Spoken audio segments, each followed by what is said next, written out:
Pessoal, então agora a gente está gravando. Boa tarde, espero que vocês estejam bem. Eu mais o Paulo estávamos conversando aqui. De repente, até uma dúvida, não só dele, mas de todos. Ele perguntou, né, a respeito das aulas. Como é que funciona, né, a dinâmica das nossas aulas. Boa tarde, Érica. Então, eu estava explicando para ele o seguinte, que as nossas aulas funcionam assim, né? É, O horário normal, que foi aquele horário lançado lá ainda em novembro, né, pela direção de ensino, se eu fosse levar só ele em consideração, só as nossas aulas né, toda quinzena, né, de 15 em 15 dias, a gente não ia conseguir fechar a carga horária da disciplina. A carga horária da disciplina é 80 horas, a gente ia conseguir dar apenas, acho que, se eu não estou enganado, 60 horas, né? Então, para evitar isso, o que eu tive que fazer? Nós tivemos que colocar aulas nas sextas-feiras, né? Só que aí eu não podia colocar aula sexta-feira de manhã, porque o horário de vocês já tinha algum professor que dava essa aula na sexta-feira de manhã. Me sobrou então a sexta-feira à tarde, porque acho que ninguém também gosta de dar aula de sexta-feira à tarde, né? Eu acho que um dos poucos professores lá no IF que não importa de dar aula de sexta-feira sou eu. Então eu marquei para sexta à tarde, para dar aula para vocês, né? E aí, como é que eu faço, então? Então, eu faço numa quinzena, né? Vocês têm aula na quarta-feira, não é isso? Que é o horário normal. Naquela semana que eu dou aula na quarta-feira, eu não dou aula para vocês na sexta.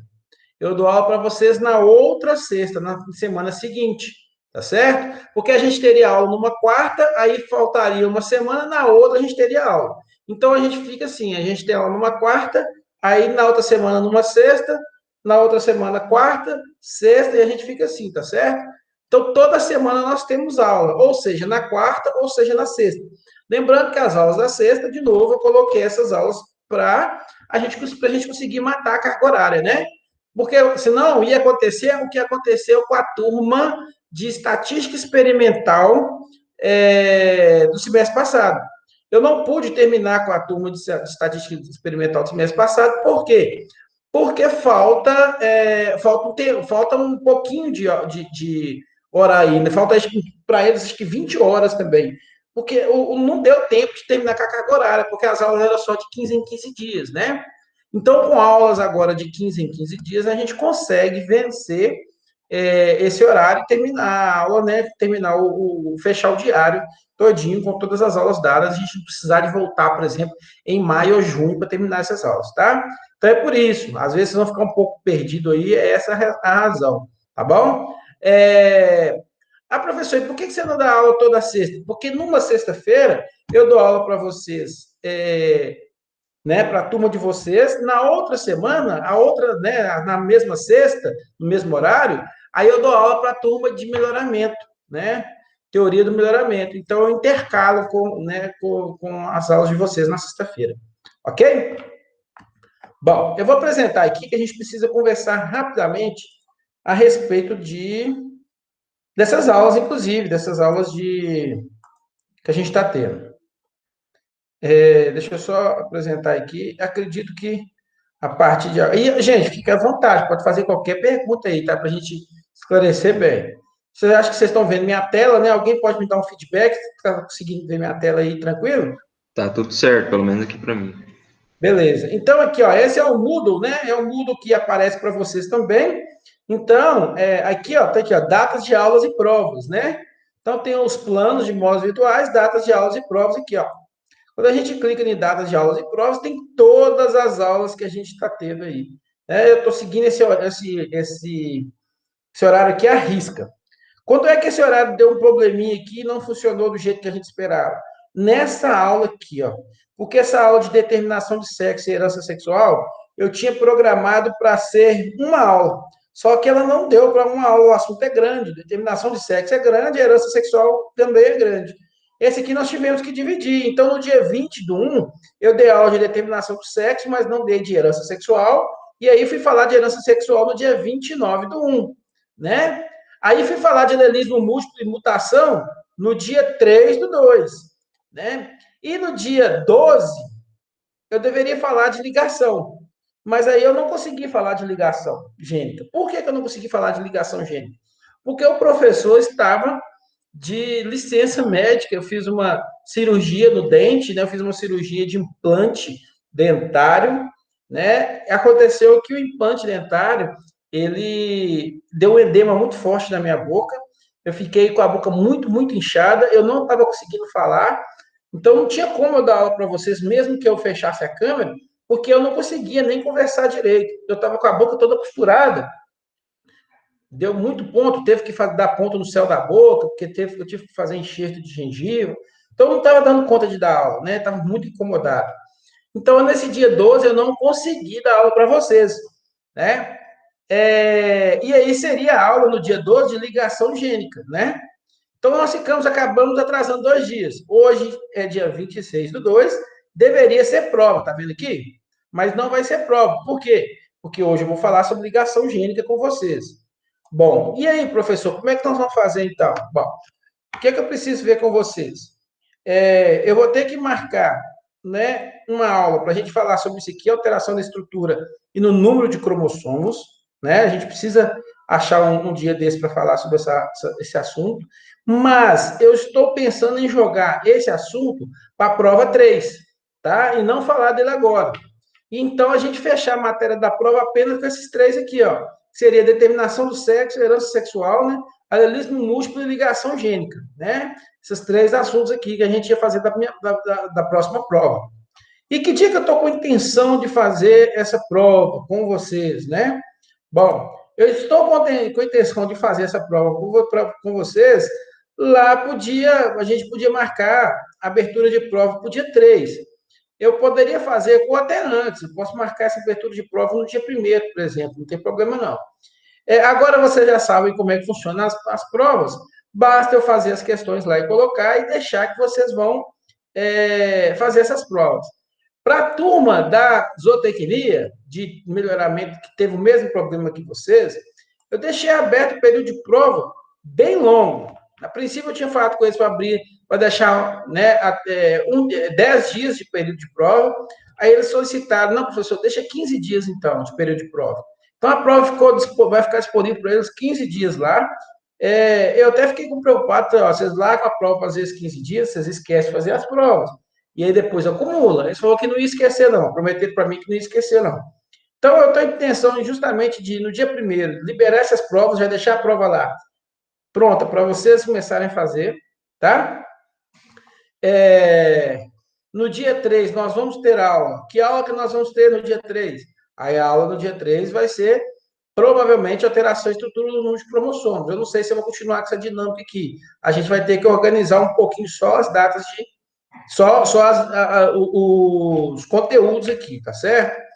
Mas a minha intenção seria de deixar essa prova, então, para vocês no dia 1º, disponível. Essa prova ficaria aberta até o dia 15 de março, né? Então, até o dia 15 de março, essa prova ficaria disponível para vocês fazerem. Vocês não podem esquecer, né? Então, vocês teriam aí praticamente 2 fins de semana tranquilos para vocês fazerem essa prova a qualquer momento. E aí, no dia 15 de março ela fecharia, tá? Com esses 3 assuntos que eu falei para vocês. Determinação do sexo e herança sexual, alelismo múltiplo e ligação gênica. Certinho? E a gente continuaria com as aulas normalmente aqui, do jeito que a gente estava programado aqui. Podemos combinar assim, pessoal? Só para me entender, então esse último conteúdo lá, ele ia ficar para a prova que vem? Próxima prova, exatamente. A aula de hoje entraria na prova, Ah, a o aula de hoje. conteúdo próximo, aí, que a aula de hoje é ligação gênica, ele vai entrar na prova. E o número, e essas alterações no número de cromossomos ficaria para a próxima prova. Hoje a aula é de ligação gênica. Hoje a aula de ligação gênica. Ah, tá. E essa da aula 10 ficaria para a próxima prova, para a última prova. Para a próxima prova, exatamente. Entendi. Uhum. Pode Certo? ser, por mim pode ser. Porque, por exemplo, eu tenho aqui uma tranquilidade seguinte, ó. Se não der tempo de falar de genética de populações, não tem problema. Se não der tempo de falar de genética quantitativa, não tem problema. Como assim, professor, não tem problema falar de 2 assuntos importantes? Não tem problema, porque genética de populações é o primeiro capítulo de teoria do melhoramento. Vocês vão ter que, nós vamos rever isso de novo. E genética quantitativa é o segundo capítulo de teoria de melhoramento. Então, se essas duas aqui, esses dois assuntos, eles são meio coringa para mim, certo? Porque ele faz parte da disciplina, mas se não der tempo de dar eles, não tem problema algum, porque eles. E aí, aqui na genética, a gente vê meio que só uma casquinha da genética de populações, bem superficial. Lá no melhoramento, a gente aprofunda ele bastante.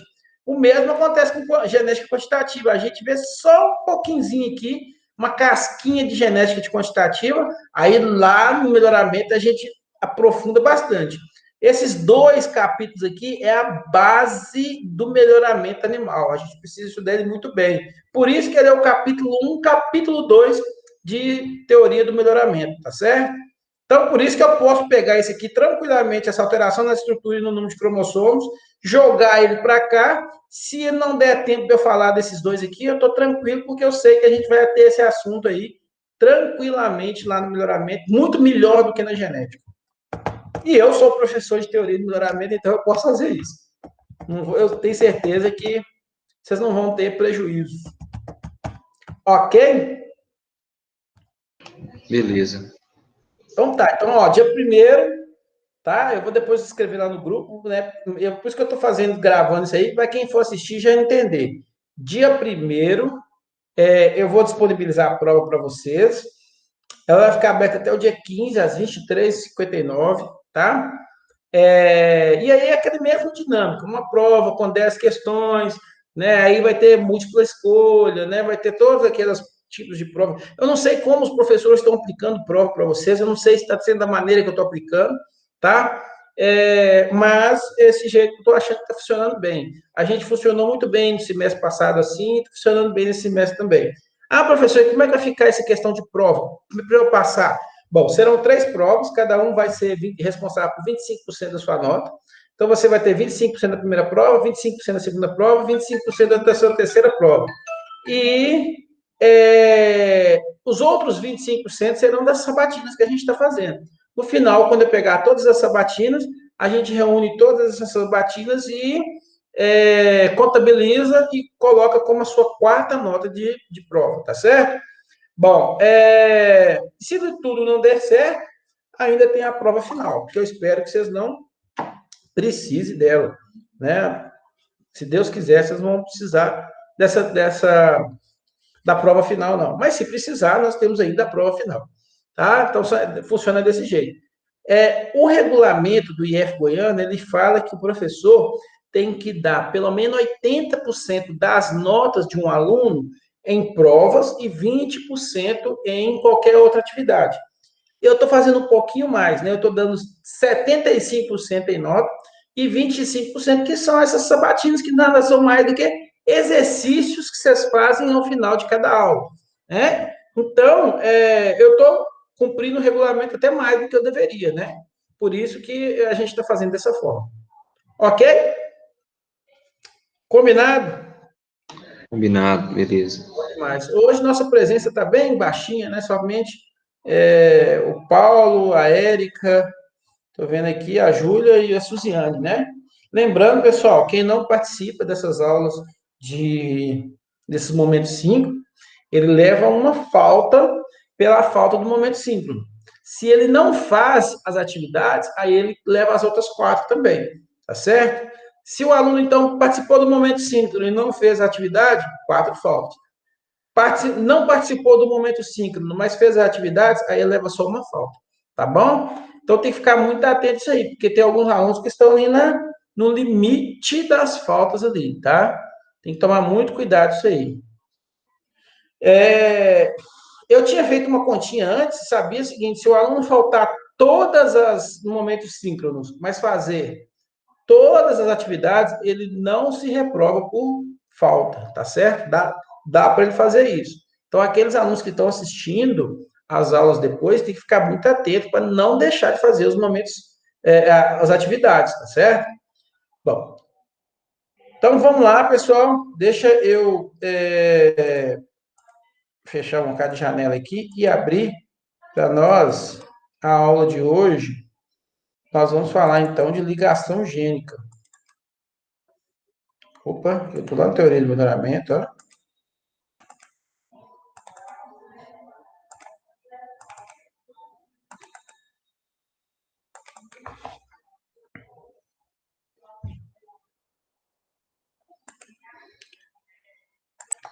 Bom, então, acho que vocês já estão vendo aí minha aula. Hoje nós vamos falar sobre ligação gênica. E a ligação gênica, ela é extremamente importante. Seria hoje, então, o terceiro assunto mais importante da genética, porque ela é considerada, inclusive, a terceira lei, né, da genética. A primeira lei da genética, que é a primeira lei de Mendel, seria aquela, né, da segregação dos alelos, né, a primeira lei, que a gente ainda falou lá no capítulo 4. A segunda lei nós falamos no capítulo 5, que é quando nós temos a segregação, a distribuição independente. Quando eu tenho, né, mesmo que eu tenha duas características sendo avaliadas, essas características elas se comportavam de maneira independente, né? Uma comportava como 3 para 1, a outra também comportava como 3 para 1, e aí quando eu fazia, né, quando eu observava, por exemplo, no caso ali, a textura da semente e a cor da semente, a gente viu 9 para 3 para 3 para 1, que nada mais é do que uma conjugação de um 3 para 1 com outro 3 para 1. Hoje nós vamos falar, então, da terceira lei mais importante da genética, que é a lei da ligação gênica, que nós vamos entender um pouco o que significa isso, tá? Bom, há muito tempo, vamos só tentar lembrar um pouquinho, a gente já falou um pouquinho dessa história, mas deixa eu tentar voltar no tempo aí. Mendel fez os trabalhos dele, a gente falou, né? Esses trabalhos ficaram todos por muito tempo guardados, 34 anos depois de Mendel ter publicado todos os seus trabalhos, né? Colocado em revistas na época, lá em Londres, né? E disponibilizado isso. A comunidade científica na época não deu muita bola para o que ele falou, porque o pessoal não estava ainda preparado para entender o que ele estava falando. E aí, no início do século XIX, muitos não, né? Alguns cientistas, vamos falar assim, três principalmente, eu não vou lembrar o nome deles todos agora, eu lembro só de um, De Vries, por exemplo, não vou lembrar dos outros dois, mas eles estavam fazendo, cada um no seu país, né, fazendo pesquisas semelhantes às que Mendel estava fazendo, e quando eles foram, né, tentar procurar, fazer uma revisão bibliográfica para saber se alguém tinha feito algo parecido, eles descobriram que Mendel tinha feito aquilo que eles estavam tentando fazer há 34 anos atrás, né? E aí eles foram pegar os trabalhos de Mendel e entender e falar que, e ver, né, e perceber que Mendel tinha feito algo brilhante muito antes deles, né? Inclusive, quando Mendel fez esses trabalhos, eles eram ainda muito jovens, né? Eram crianças ainda, quando Mendel desenvolveu esses trabalhos. E aí que o Mendel recebeu, então, toda a sua homenagem, e inclusive considerado pai da genética nessa época, porque ele praticamente, né, ele iniciou uma nova disciplina, que era o estudo dos genes, né? Bom, aí, galera, em 1900, por exemplo, isso aconteceu nos anos de 1902, 1903, né? E aí começa, nessa época, um monte de gente estudando esses genes, então, querendo entender como é que funcionava a hereditariedade nessa época, né? Então, os primeiros trabalhos que a gente começa a observar de hereditariedade, nós vamos ver ali em torno de 1904, 1906, que os cientistas começaram, todos eles, então, a tentar pesquisar essa nova área que vinha surgindo, que era a genética, certo? Bom, e Mendel, ele foi muito inteligente também, até na hora de publicar os trabalhos deles, por quê? Porque, lembra, eu falei isso com vocês também, alguns dos trabalhos, algumas das pesquisas de Mendel, ele não deu certo. E aí, o que ele fez? Ele não publicou. Como é que a gente sabe que não deu certo? Porque o pessoal achou alguns escritos deles, de alguns cálculos que ele fazia, e algumas características que ele né, tentou relacionar, e que não chegava às mesmas conclusões do que aquelas 7 características que ele usou, né? Como, por exemplo, textura da semente, cor da semente, cor das flores, posição das flores, né? Altura de planta. Eu não vou lembrar de todas de cabeça agora, são 7, agora não tô lembrando de todas elas. Mas, enfim, sei, eu vou lembrar sim. A cor da vagem e a textura da vagem, né? Se a vagem era cheia ou constrita. Lembrei, das 7 características. Bom, então, galera, o que acontece? Ele publicou só as que deu certo. As que não deu certo, ele deixou de lado. E aí, o pessoal começou. E por que dava certo o experimento de Mendel? Porque todas essas 7 características que ele levou em consideração não estavam no mesmo cromossomo, né? Como elas estavam no cromossomos diferentes, durante a meiose, lá, né, durante a meiose, por exemplo, né, para a formação dos gametas, essas características, elas se segregavam independentemente uma da outra, não tinha uma dependência de segregação. Então, segregavam naquela proporção lá, né? Todas elas eram dominantes, deve ter visto também, né? Todas elas tinham caráter de dominância completa nessas características. Se eu tivesse pego, por exemplo, uma característica que fosse uma ausência de dominância, uma dominância incompleta, ia dar errado, né? E todas elas só tinham 2 alelos. Por isso que dava tudo certinho, bonitinho para ele, né? E aí a galera começou então a estudar esse tipo de coisa para saber refazer aqueles experimentos que Mendel tinha feito com outras características. E os caras começaram a perceber que nem sempre as características davam aqueles resultados que Mendel deu. E começou a surgir uma ideia, uma possibilidade de essas características estarem no mesmo cromossomo, né? Então, essa teoria de que tenha 2 ou mais genes em um mesmo cromossomo começa a surgir desta época. E aí, um exemplo muito interessante para a gente entender que existem genes que estão em mais do cromossomo, o tomate é um bom exemplo para isso. O tomate ele tem só apenas 12 cromossomos, né? Nessa época, as pessoas, né, os cientistas achavam, os geneticistas achavam, que para cada cromossomo você era responsável por uma característica. Mas isso seria muito pouco. Significava dizer que, por exemplo, que o tomate teria apenas 12 características, enquanto a gente sabe que tem milhões de características que o tomate tem, né? Mas aí dá certo reduzir todas as características a 12. Seria, por exemplo, dizer que nós, seres humanos, como nós temos 23 pares de cromossomos, a gente teria apenas 23 tipos de, né? Vamos falar assim, 23 características. E nós temos milhões, né? Só para você ter ideia, no tomate, depois do sequenciamento, é conhecido mais de 1.000 genes, né?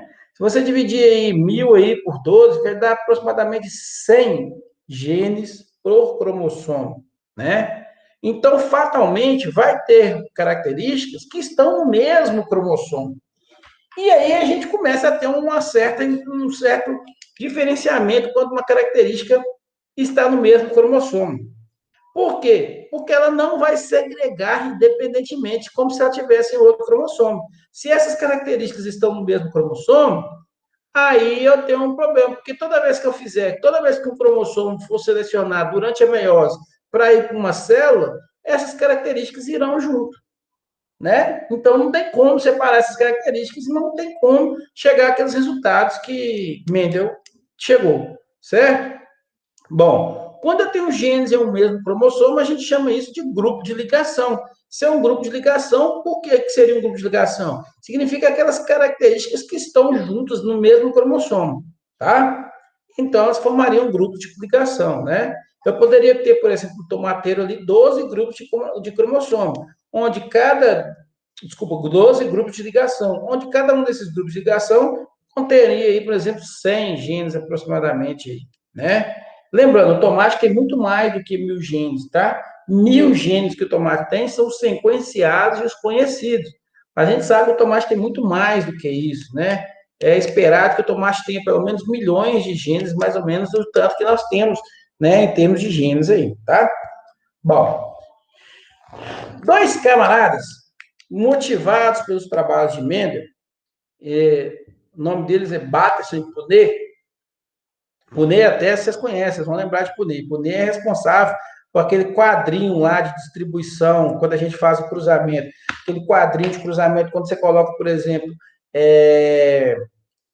por exemplo, a grande, desculpa, a grande P grande, a grande B pequeno, a pequeno B grande, a pequeno B pequeno, a gente coloca na horizontal e na vertical. Foi Punnett que desenvolveu esse quadro, né? Esses caras eram estatísticos, né? Já gostavam muito de estudar matemática, a parte estatística, e se envolveram também na genética. E aí, em 1906, eles tentaram replicar aquele exemplo lá do Mendel, só que com sementes, aliás, com sementes não, com uma planta, né, com uma pimenteira, né? E a pimenteira, ela tinha dois tipos de flor. Elas tinham pimenteiras, então, né, que tinham flores roxas, né? Ou outras que tinham flores vermelhas. E tinha também a forma do pólen, que era bem visível, que eles conseguiam observar, que em algumas tinham pólen longo e outras tinham pólen arredondado. A primeira coisa que eles fizeram foi fazer igual o Mendel, apurar, né, os pais para terem pais contrastantes. Então, eles contrastaram os pais. Eles separaram, por exemplo, plantas, né, que tinham flores roxas e pólen longo, né, e esse aí ficou sendo um dos pais, e o outro pai ficou sendo plantas que tinham, né, flor vermelha e pólen arredondado. E o que eles fizeram? Cruzaram esses indivíduos, né, para saber o que ia acontecer.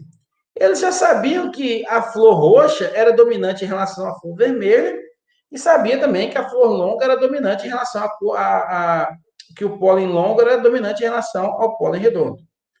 Ao cruzar esses indivíduos, então, ao cruzar indivíduos de flor roxa e pólen longo com flores vermelhas de pólen arredondado, na F1, eles chegaram que todos os indivíduos eram de flor roxa e de pólen longo. Era o esperado, de acordo com os trabalhos de Mendel, ser exatamente esperado, porque esses indivíduos aqui eram dominantes, esses indivíduos aqui eram recessivos, esse caráter era, né, de dominância completa, e aí aqui na F1 apareceu todo mundo que era de pólen longo, aliás, flor roxa e pólen longo, lógico, né, o dominante, né, dominando em relação ao recessivo. Mas esses indivíduos aqui, eles eram heterozigotos, né, por exemplo. Se esse camarada aqui, para a flor roxa, fosse A grande e para o pólen fosse B grande, para a flor vermelha fosse A pequeno e para o tipo de pólen redondo fosse B pequeno, esse camarada aqui era do tipo A grande, A pequeno, B grande, B pequeno. E aí, o que eles fizeram? Bom, agora nós vamos cruzar esses indivíduos, né, esses F1s. Então, eu vou cruzar uma planta de flor roxa e de pólen longo, oriunda desse acasalamento aqui, para ver o que vai acontecer. O que eles esperavam? Bom, de acordo com o Mendel, eles esperavam que sairia 9 para 3 para 3 para 1, ou seja, sairia proporcionalmente 9 plantas de flor roxa, né, e pólen longo, sairia 3 plantas de flor roxa e pólen arredondado, 3 plantas de flor vermelha e pólen longo, e uma planta de flor vermelha e pólen arredondado. Esse seria o esperado se houvesse, então, a dominância completa, se estivesse acontecendo tudo direitinho. Entretanto, quando eles fizeram esses cruzamentos dos F1s, o resultado que deu foi de 4.831 plantas de flor roxa e pólen alongado, 390 plantas de flor roxa e pólen redondo, 391 plantas de flor vermelha e pólen alongado e 1.338 plantas de de flor vermelha e pólen arredondado. Ora, aqui a gente não precisa nem ser matemático nem estatístico para ver que a coisa deu errado. Por quê? Ora, era esperado que esse aqui fosse maior número mesmo, porque ele seria proporcionalmente o 9. Era esperado desses dois aqui serem intermediários e darem valores muito próximos, porque eles seriam aquele 3 para 3, né? Mas era esperado desse último aqui ser bem pequena a proporção dele, né? O número de indivíduos seria muito pequeno, porque aí sim eu teria um 9 para 3 para 3 para 1. Mas note que ele deu muito alto, deu inclusive mais alto do que esses indivíduos aqui, que são, né, o que normalmente dariam maior que eles. Aí esses caras ficaram com a pulga atrás da orelha para descobrir o que aconteceu, né? Por que esse experimento não funcionou da mesma forma do que eles esperavam que acontecesse com os trabalhos de Mendel? Bom, antes da gente tentar explicar um pouquinho o que aconteceu, existem algumas definições, pelo menos 3 definições, que eu preciso falar com vocês para depois a gente conseguir entender o que está acontecendo. A primeira definição é saber o que é uma ligação completa, porque aí sim eu consigo explicar para vocês o que aconteceu lá naquele experimento de Bates-Chikunê. Durante o crossing over, então, o que acontece? Se esses genes estivessem em cromossomos diferentes, né? Se eles tivessem cromossomos diferentes, durante o crossing over, eles iam, aliás, durante a divisão celular na meiose, esses indivíduos iam segregar e cada um desses cromossomos iria para uma célula diferente. Mas, lembre-se, nós estamos tratando de um assunto onde esses genes estão no mesmo cromossomo. Então, aqui na figurinha, dá para a gente ver que aqui eu tenho o cromossomo, né? Esse cromossomo em azul, que tem o gene A, e aqui no mesmo cromossomo está o gene B. É diferente se fosse, por exemplo,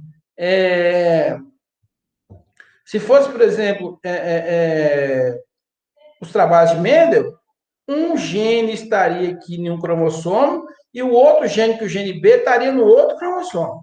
Mas note que eles estão aqui no mesmo cromossomo, tá certo? Ele representou aqui um cromossomo azul e um cromossomo rosa para indicar que um desses cromossomos vem do seu pai e o outro cromossomo vem da sua mãe, né? Bom, o que seria uma ligação completa? Uma ligação de gene completa é quando eu tenho dois genes no mesmo cromossomo e eles estão tão próximos entre si que não há possibilidade de acontecer crossing over entre eles. Então, se não acontece crossing over entre esses genes, não tem como separar o gene A do gene B. Ou se separar, é muito raro de se acontecer. A frequência de separação entre esses indivíduos é muito rara, porque eles estão muito próximos. E aí, isso representa uma ligação de gene. Então, quando é que eu vou ter uma ligação gênica? Eu vou ter uma ligação gênica quando eu tiver 2 genes que estão no mesmo cromossomo. Ele pode ter um aqui, o outro aqui na ponta. Mas, quanto mais próximos esses genes estiverem, menor será a chance de acontecer crossing over entre eles, né? O crossing over é aquele fenômeno que acontece lá na na subfase do paquítano da prófase 1 da meiose, né, da primeira parte da meiose, certo? É quando um cromossomo ele fica, né, pareado com seu cromossomo homólogo e eles acabam trocando, né, eles encostam e acabam trocando essa perninha aqui, trocando, por exemplo, uma parte de uma cromátide com a outra cromátide do seu homólogo.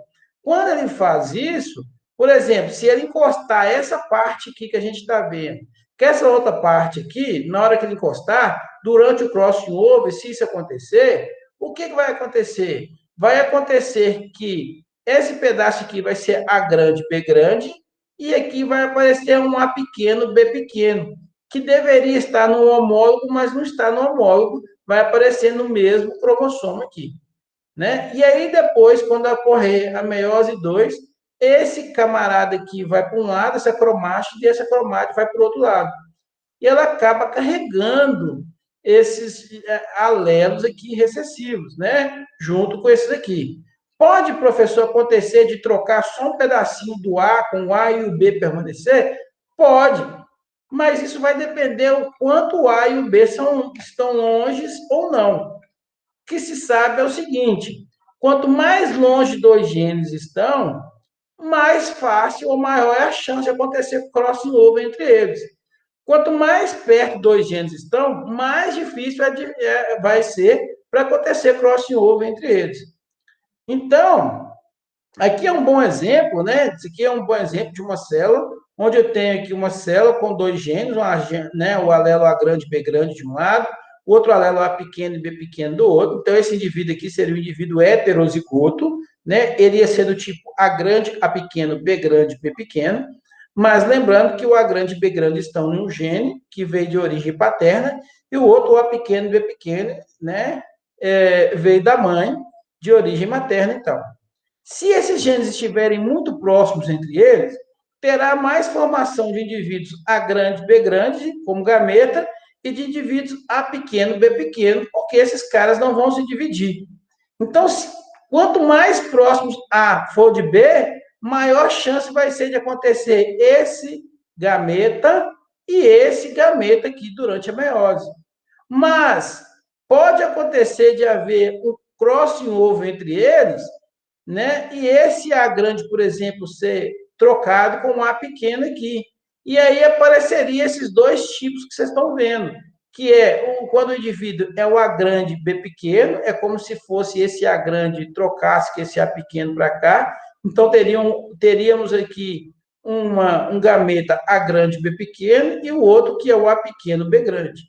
Note que a maior chance de acontecer é dos indivíduos que estavam iguais aos pais, o que a gente chama de parental. Parental porque ele é igual aos pais, ou seja, igual à forma original. Então, há mais chance de acontecer desse jeito e desse jeito, e esses camaradas aqui, né, são mais difíceis de aparecer.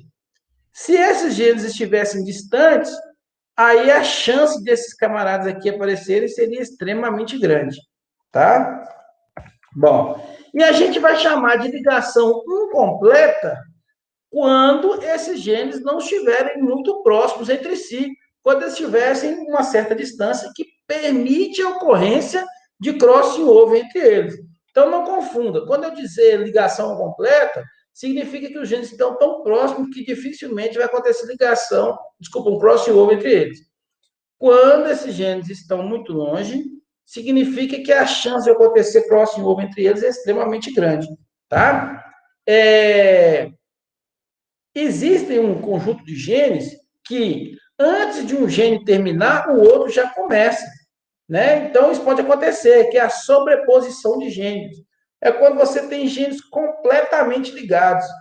Por que eles são completamente ligados? Porque um sobrepõe o outro. Inicia-se a sequência de um gene, aí essa sequência dá uma pausa, começa a sequência de outro gene, aí termina, essa sequência dá uma pausa, termina a sequência do primeiro gene e depois termina a sequência do segundo gene. Então, esses genes estão sobrepostos, isso pode acontecer e acontece com um monte de genes. E quando esse gene acontece, esses genes estão completamente ligados, é impossível ter crossing over entre eles. E se não houver crossing over entre eles, o que vai acontecer?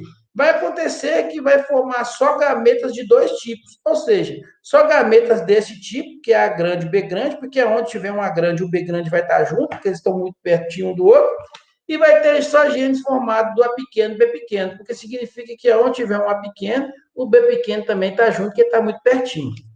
Mas, se eles estiverem longe, aí vai acontecer a ligação incompleta, porque eles estão tão longe que permite a formação de crossover entre eles, tá? Quando eles estão muito ligados, que é aquela condição de cima, né? A probabilidade de um gameta ter combinação igual às células, né? As células que deram origem, vai ser muito próximo de 1, isso é verdade. A chance aqui, ó, olha aqui, ó, esse aqui, que é o A grande B grande, é igual à célula, né, parental. Esse A pequeno B pequeno também é igual à célula parental. Note que a chance deles aqui é 96% de acontecer esses dois, que é muito próximo de 1, então é muito perto de 1. Na situação que eu estou falando de formar o crossing over, que é essa situação aqui, ó, quando há troca de perninhas, a chance de formar indivíduos trocados, vamos falar assim, né, que com essas perninhas trocadas, com as cromáticas trocadas, vai ser, né, maior que meio e menor do que 1 sempre, né? Sempre vai ser assim, tá? Bom, esses indivíduos que têm a perninha trocada, a gente chama eles de recombinantes. Recombinantes significa que eles trocaram, né? Eles trocaram uma perna com a outra, né? Então, aqueles indivíduos que não trocaram uma perninha com a outra, a gente chama eles de parentais. Se não houve troca, parental. Se houve troca, ou seja, aconteceu o crossover, a gente chama ele de recombinante. Tá? Então, só para a gente entender o que é recombinante ou não, esse aqui seria dois indivíduos recombinantes, tá certo? Esse aqui, por exemplo, esse é um recombinante e esse é um recombinante. O que significa ser recombinante? Eu tenho um A grande com um B pequeno ou um A pequeno com um B grande. Esses são recombinantes. E os parentais? Os parentais são aqueles não recombinantes, ou seja, é o A grande com B grande e o A pequeno com B pequeno. É o maiúsculo com maiúsculo, o minúsculo com minúsculo. Por quê, professor? Porque é o seguinte, lembra lá do experimento de Bateson e Punet? O que Bateson e Punet fez? Separou plantas que eram, né, roxa e de pólen longo de um lado e plantas de flor vermelha e pólen arredondado do outro. Então, esse cara aqui, se esses genes estão ligados, se esse cara aqui for A grande, por exemplo, e esse aqui for B grande, então o A grande com o B grande sempre vão caminhar juntos. O A pequeno com o B pequeno sempre vão caminhar juntos. Então, a chance de formar os parentais como alelos vão ser maior, né? Por isso que a gente tem essa situação aí, ó, tá? E o recombinante é aquele que é um maiúsculo e um minúsculo, né? Que é essa situação aqui, ó. Um maiúsculo e um minúsculo, ó. Cadê o maiúsculo e o minúsculo? Esse aqui, ó. Um maiúsculo e um minúsculo, um maiúsculo e um minúsculo, tá? Bom, vamos entender também o que é essa configuração cis e trans. Bom, essa configuração cis a gente chama de fase de atração, né? O que significa isso? Nós teremos combinações cis quando eu tiver maiúsculo de um lado, por exemplo, A grande e B grande de um lado, ou A pequeno e B pequeno do outro. Toda vez que eu tiver assim, ó, A grande, B grande e A pequeno, B pequeno, eu tenho uma configuração cis, né? Seriam os indivíduos parentais. Então, todo indivíduo parental possui configuração cis. O A grande junto do B grande, o A pequeno junto do B pequeno. E eu vou ter uma configuração trans quando eu tiver o inverso. O A pequeno junto com o B grande e o A grande junto com o B pequeno. Isso aqui é uma configuração trans. Ou seja, um minúsculo com maiúsculo ou um maiúsculo com minúsculo. Se eu tiver só maiúsculos ou só minúsculos, configuração cis. Se eu tiver maiúsculos e minúsculos, configuração trans. Agora que a gente já sabe isso aí, eu posso voltar ao experimento de Bateson e Punet para tentar entender o que aconteceu aqui. Agora a gente entende o seguinte, esse camarada aqui, que é 4.831, é um parental, né, que é roxo e longo, ele é semelhante a um dos parentais, e esse de 1.338, que é vermelho e arredondado, também é um outro parental. E esses dois indivíduos aqui do meio são recombinantes, né? São recombinantes. Bom, o que eles fizeram? Eles tentaram entender e fazer a mesma coisa que o Mendel fez, né?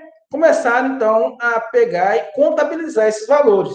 Eles pegaram, somaram todas as plantas, 4.831 com 390, com 391, com 1.338, chegou a um resultado aqui, e aí eles começaram a fazer o seguinte, ora, se eu dividir 4.831 pelo total, que dá 6.950, eu vou ter a porcentagem disso aqui. Ao multiplicar por 16, por que, professor, nós estamos multiplicando por 16? Ora, vamos lembrar lá? Quando eu tenho duas características, né, nesse jeito, eu vou ter quatro alelos diferentes, quatro gametas diferentes, que vai ser o A grande, B grande, o A grande, B pequeno, o A pequeno, B grande, o B pequeno, o A pequeno, B pequeno. Aí eles vão estar dispostos, né? E cruzados com eles mesmos, se você cruzar esses quatro gametas com quatro gametas parecidos, você vai ter um total de 16 gametas, né? Por isso que a gente, desculpa, 16 indivíduos. Por isso que a gente multiplica por 16. Então, quando ele pegou então, essa proporção de 4.831 dividido por 6.950 e multiplicou por 16, isso aqui é nada mais é que uma continha de porcentagem para saber o quanto que isso aqui representa de 16, ele chegou a aproximadamente 11 indivíduos. Então, 11 indivíduos era roxo e longo. Fez a mesma coisa com os outros. Dividiu os 390 por 6.950, multiplicou por 16, achou um indivíduo, aproximadamente. Vermelho e longo, a mesma ideia, achou um. E para vermelho redondo, achou 3. E aí, o que ela chegou e disse a conclusão? Ora, eu esperava que essa proporção fosse de 9 para 3 para 3 para 1, que se eu somar 9 com 3 dá 12, com mais 3 dá 15, com mais 1 dá 16, e achei 11 para 1 para 1 para 3, que se eu somar 11 com 1 dá 12, com mais 1 dá 13, e 13 mais 3 também dá os 16. Ora, em vez de eu achar o 9 para 3 para 1, eu achei 11 para 1 para 1 para 3. Eu não conheço essa distribuição. Eu sei que isso aqui não é epistasia. Porque para ser epistasia, teria que ser uma combinação. Por exemplo, teria que ser um 13, desculpa, né? 12 para 3 para 1.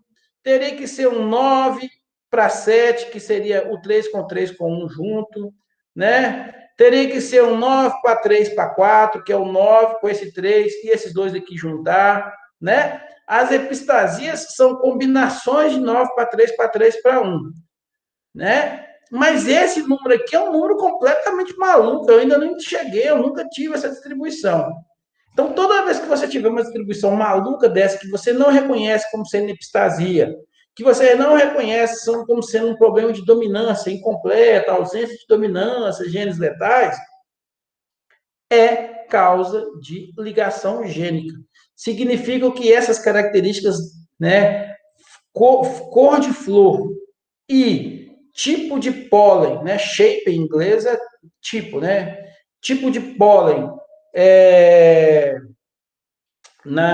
no caso das pimenteiras, estão no mesmo cromossomo.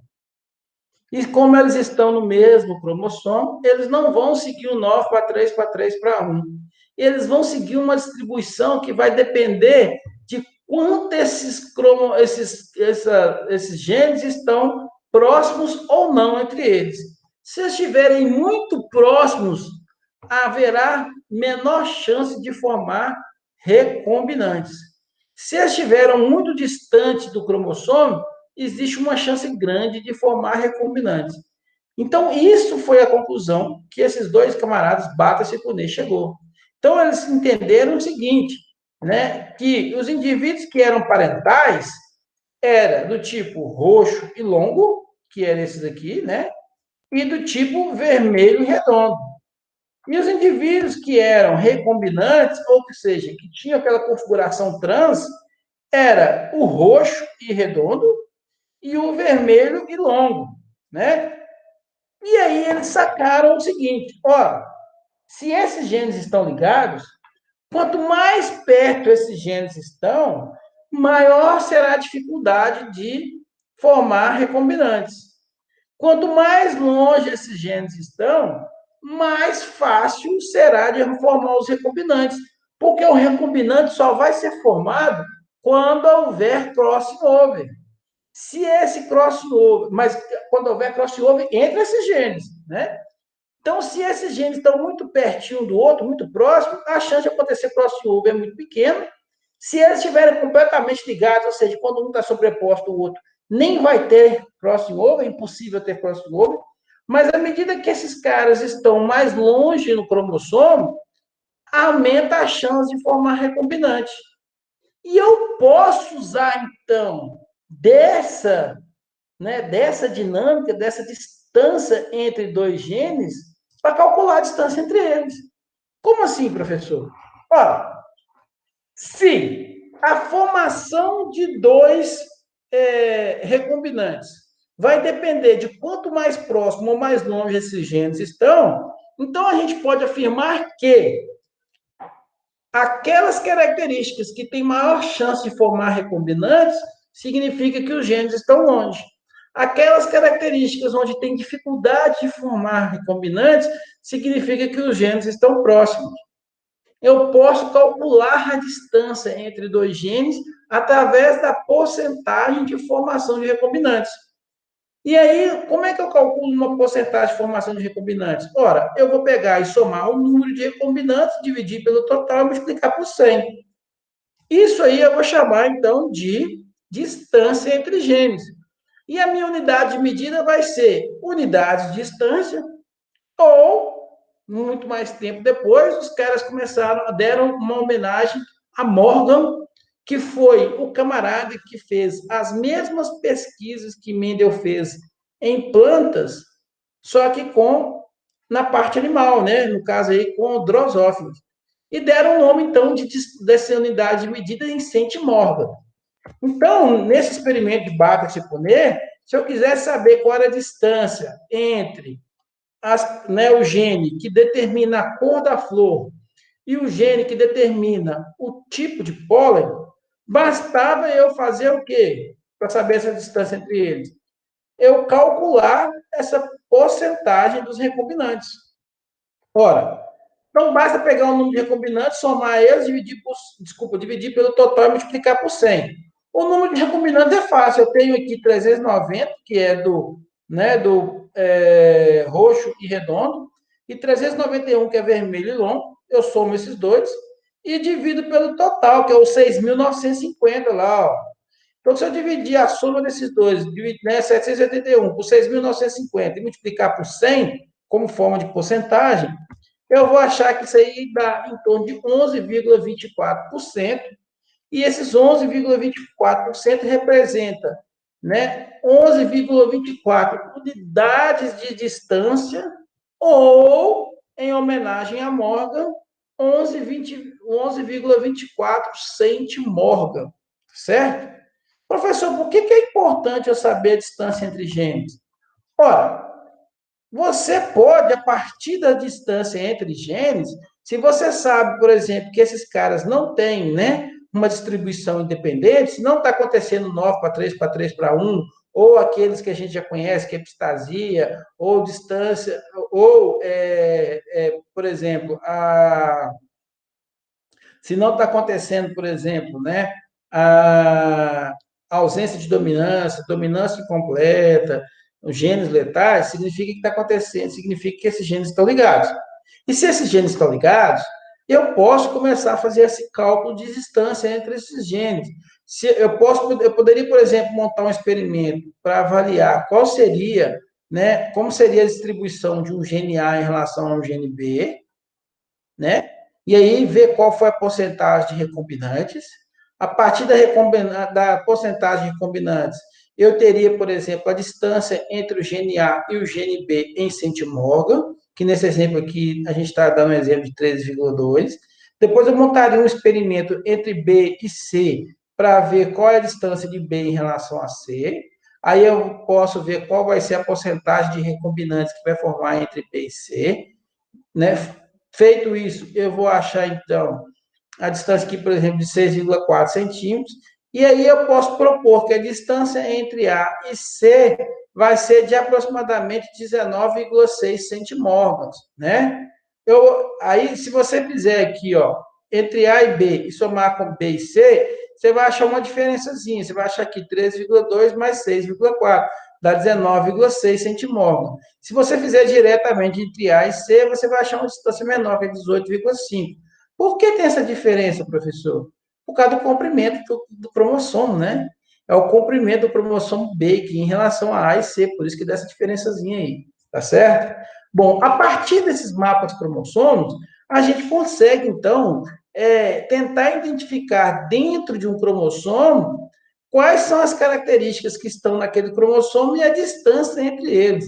Esse aqui é um bom exemplo para a gente entender, por exemplo, isso aqui foi em drosófilos, Então, em drosófilos existe um cromossomo, e aí eu sei, por exemplo, que o gene responsável pelas cerdas em escudo, por exemplo, está aqui nessa posição.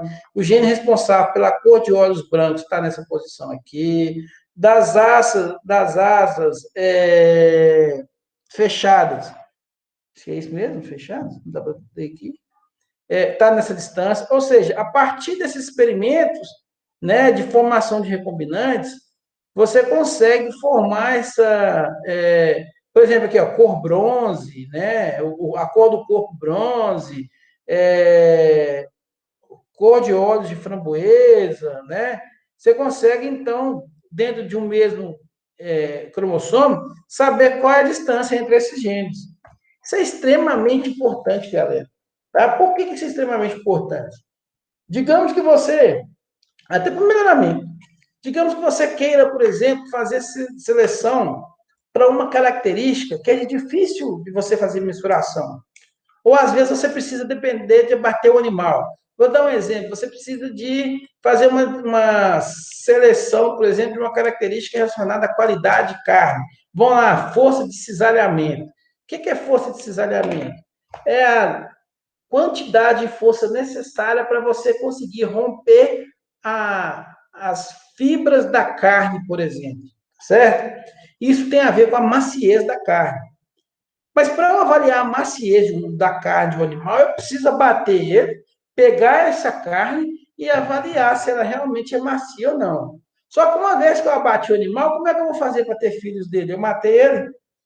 Então, muitas vezes, você pode tentar achar um gene que está tão próximo desse outro gene que dá a ideia de maciez da carne, e como eles estão próximos, e às vezes esse gene eu posso, por exemplo, medir só lá no animal, né? Por exemplo, eu posso ir lá no animal medir talvez uma circunferência de alguma coisa, ou às vezes o peso do animal, que estão próximos, que os genes estão muito próximos da força do cisalhamento, e aí eu faço seleção para aquele outro gene e carrego esse gene que eu quero, da maciez, junto. Essa é a ideia, né? Por isso essa importância dos mapas cromossômicos. Então, isso começou a ser formado lá, nesses mapas cromossômicos, começou a ser formado lá na década de 20, na década de 30, os caras começaram os trabalhos com a formação de mapas cromossômicos. Então, por exemplo, esse aqui ó, é um mapa cromossômico de drosófila. Então, esse aqui seria o cromossomo 6 da drosófila, o cromossomo 7, o cromossomo 8, o cromossomo 9 e o cromossomo 10. Então, aqui, ó, só não colocamos todos os cromossomos, né? Mas aqui estão os cromossomos com todos os genes já conhecidos e quais posições que eles estão no cromossomo para eu poder saber como vou fazer, por exemplo, uma possível seleção.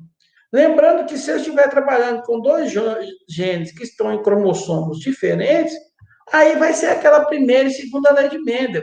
A distribuição é independente.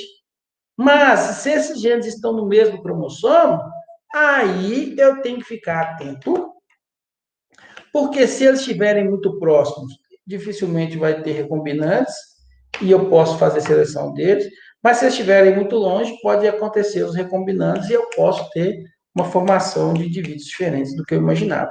Tá? Esse aqui, por exemplo, ó, é um mapa cromossomo de homens, né, de humanos, para a obesidade. Esses que vocês estão vendo aí são todas os genes responsáveis pela obesidade em humanos. Por isso que a obesidade é tão difícil você conseguir controlar, porque você tem muitos genes que estão envolvidos com a obesidade, né? E aí você vai lá, por exemplo, que esse aqui é o gene da leptina. Aí você faz uma seleção para o indivíduo produzir menos leptina. Tudo bem, ele vai produzir menos leptina, né? Ou você coloca, por exemplo, um remedinho para o camarada produzir menos leptina, né? Tudo bem. Só que aí, olha o tanto de outros genes que estão relacionados. Você não vai conseguir emagrecer do mesmo jeito, né? Esse aqui é o IGF-2, imunoglobulina 2. Você vai lá e tenta, né, diminuir a imunoglobulina 2, tá? Mas outro tanto de gente que está relacionado. Então, por isso a dificuldade de emagrecer, porque você tem um monte de gente que está relacionado com o emagrecimento. E aí estão aqui os mapas cromossômicos. Esses aqui são todos os genes humanos, ó. Então, desculpa, os genes não, todos os cromossomos. Eu tenho aqui, ó, do 1, do 2, 3, 4, até o 22, o Y e o X, no caso de homens, se for YX, ou XX se for mulheres, que esse aqui vai repetir. Né? Então, esse aqui são todos os mapas cromossômicos, né, para humanos, para obesidade. E aqui, ó, é um mapa cromossomo, por exemplo, aqui eu tenho o cromossomo 1, cromossomo 2, cromossomo 3, cromossomo 4, cromossomo 5. Note que tem aqui um PV. O que é esse PV? Esse PV é de fazelos vulgares. É feijão isso aqui, tá? Nome científico de feijão. Então, fazelos vulgares. Esse é o cromossomo 1 do fazelos vulgares, cromossomo 2 do fazelos vulgares, e todos os genes que estão relacionados a todas as características descritas em feijões. Certinho? Pessoal, então o que a gente tinha para falar sobre isso, né? Sobre ligação gênica, é isso. Tem alguma dúvida que vocês queiram tirar comigo?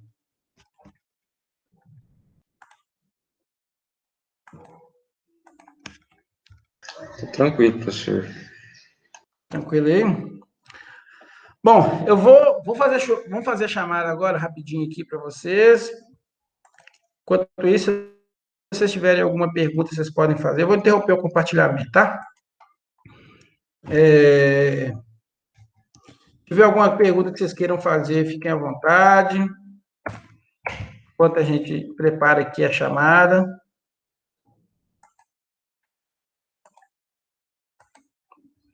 Mas essa parte, né, da aula envolvendo essa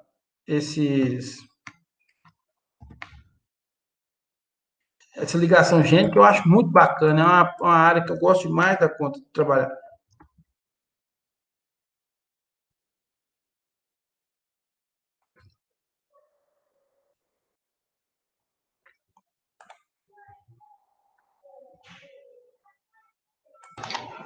Explica depois de novo, professor, aquela parte que o senhor falou lá da seleção para maciez da carne, né, sobre a força de cisalhamento, como é que eles conseguem selecionar através desse... No início, abatia-se o animal, né? Você tinha, na verdade, o que a gente fazia é o seguinte, para você ter noção de como seria a maciez de uma carne, a gente, o que fazia anteriormente, né? Você poderia, por exemplo, você tinha duas chances, ou você abateria os irmãos daquele indivíduo, porque ia bater nos irmãos daquele indivíduo, você teria mais ou menos noção de que aquele indivíduo, né? Vamos supor que você tem um touro ali que você acha que ele pode ter uma boa maciez de carne. Então, você bateria as irmãs, por exemplo, desse indivíduo, e aí, a partir das irmãs, você avaliaria o mérito genético que aquele indivíduo teria se ele se ele carregasse com ele, né, uma maciez de carne interessante. Só que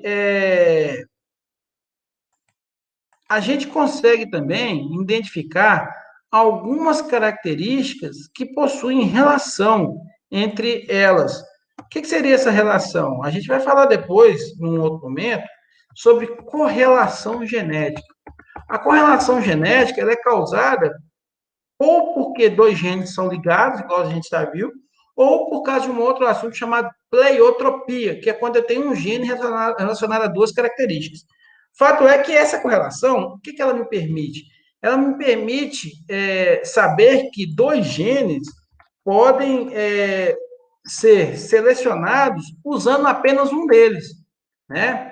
Isso é muito interessante, por quê? Porque, às vezes, alguns genes, eu dependo de abater o animal, às vezes eu preciso fazer a seleção com uma característica, mas ela não expressa no animal, ou às vezes essa característica só vai expressar quando o animal está adulto, né? Então, eu tenho algumas condições que me dificultam, vamos falar assim, né? Eu tenho uma certa dificuldade para poder fazer a seleção. E aí eu posso lançar de vamos falar assim, de alguns artifícios, né? Que seria o uso dessas correlações, né? Toda característica que está no mesmo cromossomo, eu posso usar uma outra para fazer seleção para ela. Por quê? Porque ao selecionar aquela, eu acabo selecionando a outra porque eles estão ligados e os genes vão junto, né? Isso vai acontecer por algumas características aí. Agora, se a característica não tiver ligação, se elas tiverem cromossomo diferente, eu não posso lançar desse artifício. Mas se elas tiverem o mesmo cromossomo, eu posso fazer disso, né? Eu posso usar esse artifício. Então, foi assim que as pessoas, ou é assim que a gente faz, por exemplo, seleção para maciez de carne, né? Para maciez de carne, eu dependeria de ou ter que abater o animal, o que não era interessante, porque se eu abater o animal, eu perco o animal, né? E eu preciso dele para poder que ele deixe filhos, né? Para eu poder fazer seleção para ele para ter filhos. Então, o que a gente faz, na verdade, é descobrir quais características que estão relacionadas à maciez de carne e que eu posso utilizar, por exemplo, para poder é, levar isso em consideração. Então, uma das características, por exemplo, que está relacionada com. De repente, você está perguntando, professor, mas que característica é essa? Então, vou dar uma, por exemplo. Marmoreio. Marmoreio tem muito a ver com a tem muita, a gente sabe que o marmoreio ele causa maciez na carne, né? Ah, professor, mas para eu obter o marmoreio do animal, eu também não teria que bater ele? Não.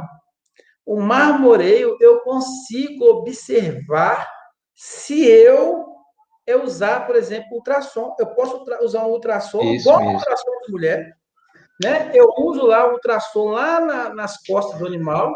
Eu consigo ver, por exemplo, o lombo do Área animal, de olho de lombo, a OL. área, o AOL, a área de olho de lombo. AO, isso. Deixa eu só mostrar para vocês aqui uma figurinha para vocês verem aqui, Tem né? A a, área é, são três coisas que dá para descobrir pela ultrassonografia de carcaça. É o AOL, exata é espessura de gordura subcutânea e marmoreio. e o marmoreio, exatamente. Você está muito certo do que você está falando. São exatamente essas três. Deixa eu só mostrar aqui uma figurinha para vocês aqui. É a aula lá da teoria do melhoramento. A gente fala disso lá também. Inclusive, a aula que eu falei essa semana para os meninos, nós estamos falando sobre esse assunto. Mas deixa eu mostrar para os alunos aqui o que eu estou falando, para vocês não, né, falar assim, professor, mas eu não estou sacando disso, não. Então, peraí. A gente vai voltar a falar desse assunto depois, tá? Mas só para vocês verem do que nós estamos tratando aqui, né? Esse aqui, ó, esse aqui é uma fotografia tirada de um ultrassom.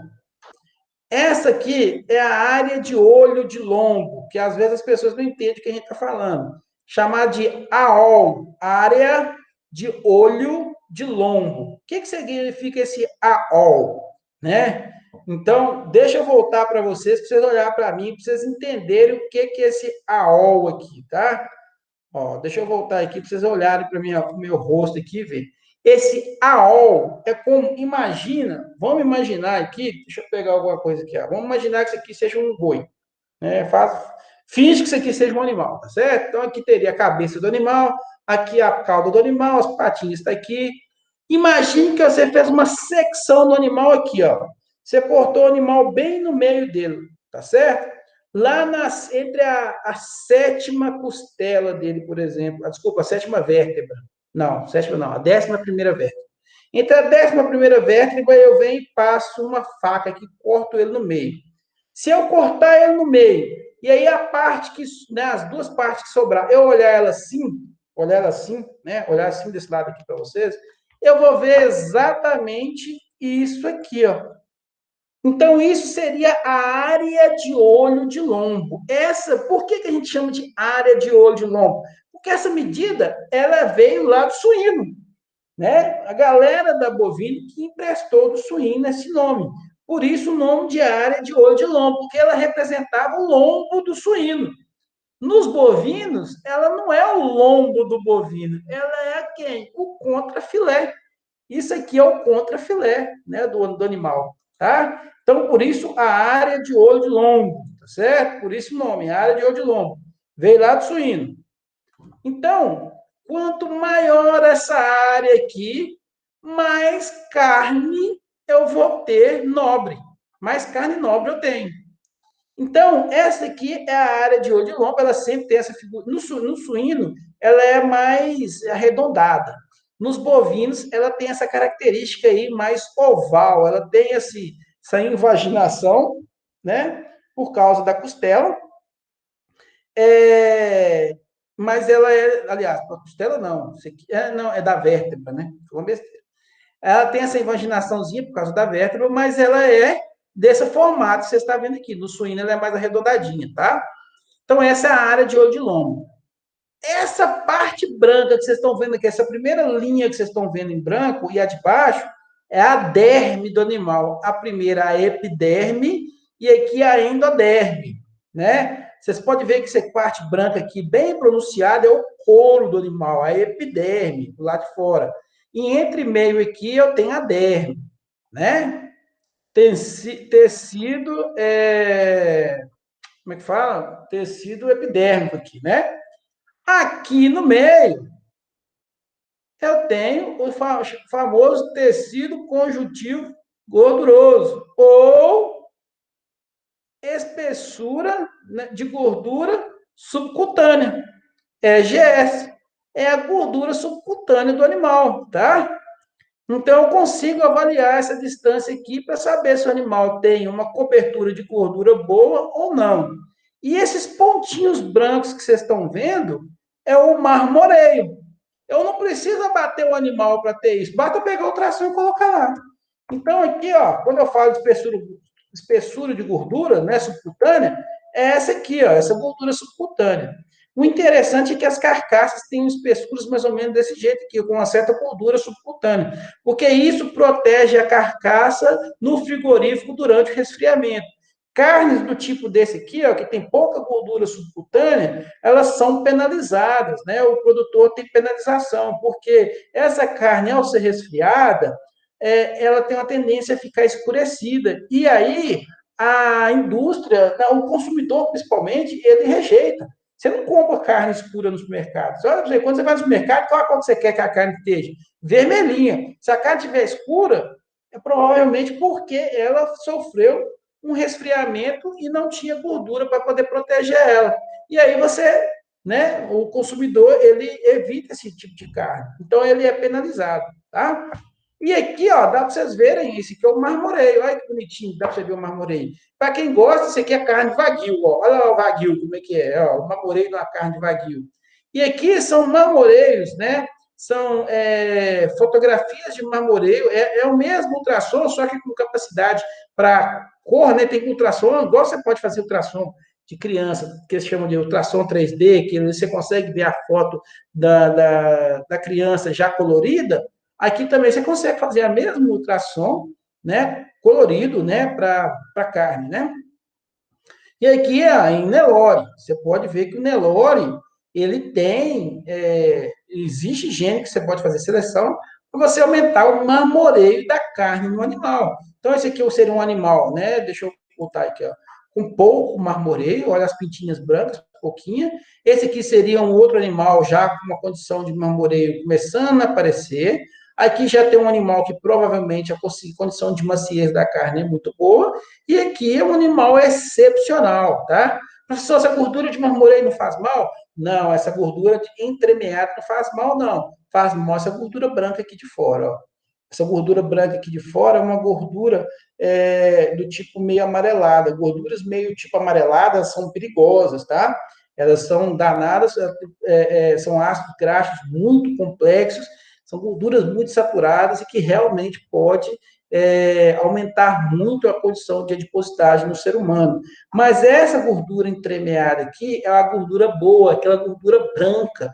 Inclusive, existem alguns estudos que falam que elas são responsáveis por combater câncer, tá certo? São ácidos graxos de cadeias muito pequenas, são muito mais fáceis de serem digeridas e causam maciez na carne, tá certo?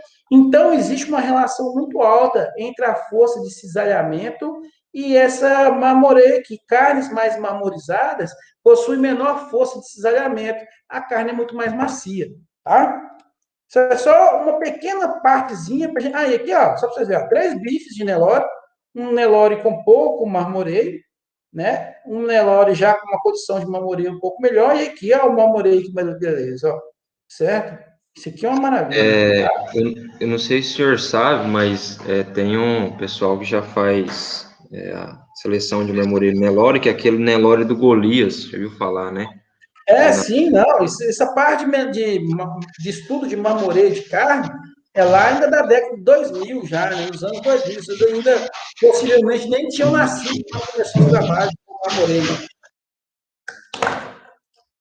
certo? Galera, então era isso. Só para vocês terem noção de como é que funciona essa parte, interessante para danar, né? A gente imagina que não aprende uma coisa na genética, que não sabia que isso tem uma força, uma relação muito grande lá na frente, né? Então, hoje vocês aprenderam algo extremamente importante para nós lá do melhoramento, que é a ligação gênica. Lembrar que essa ligação gênica é responsável para fazer com que os genes ligados permitem que eu faça seleção em alguns genes que são mais difíceis. Por exemplo, para fazer seleção para bovino para produção de leite, né? É difícil fazer seleção para bovinos para produção de leite. Para machos, por exemplo. Como é que eu faço seleção com um touro para produção de leite?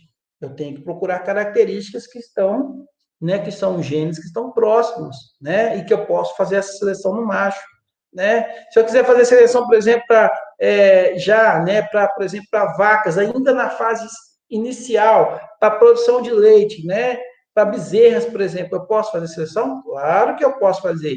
Existem características que tá lá, que aparece lá no início da vaca, quando ela ainda está bem na fase jovem, e que tem relação com ela durante a produção. Então, eu já posso começar a fazer seleção nela bem antes, tá certo?